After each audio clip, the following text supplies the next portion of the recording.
Now, for the view from Tehran, we're once again joined by special correspondent Reza Sayah. So, Reza, the ceasefire between the U.S. and Iran is shaky at best, set to expire in another week or so. Tell us what the atmosphere is like in Tehran right now and how worried Iranians are that a war could restart.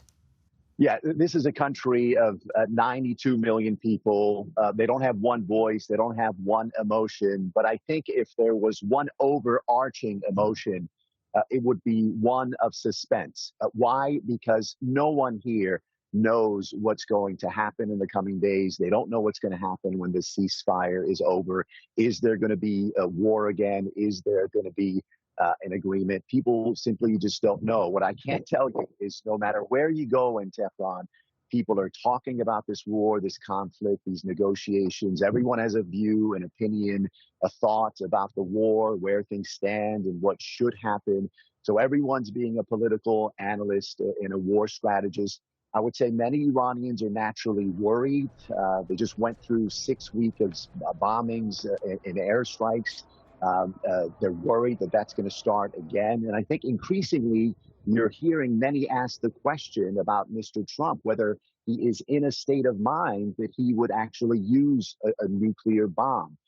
And that's what you hear a lot of people asking. But there's a lot of Iranians who are showing support and solidarity for their armed forces. These are staunch supporters of the government, and Iranian nationalists who may not have supported the domestic policies of this government, but they did not like the fact that this country was attacked by the U.S. and Israel. And a lot of people are curious about the opponents of the government, those who wanted U.S. intervention and regime change. And I can tell you, ever since this war started, they've been absent and silent publicly, at least, but no question, they're watching too.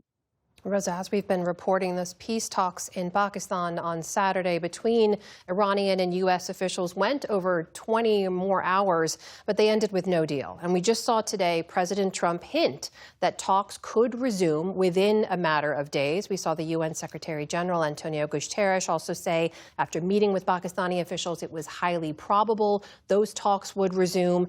What are you hearing from Iranian officials? Do they want to re-engage in peace talks? They're open to re-engaging in peace talks. They're also ready for war again. I think the messaging and the position of Tehran has been remarkably consistent. They say that they were very close to making progress in the talks in Islamabad. Abbas Araghchi, Iran's foreign minister, explicitly said that they were close to signing a memorandum of understanding, which would be tangible progress. But according to Mr. Araghchi, Washington moved the goalposts and the talks fell apart.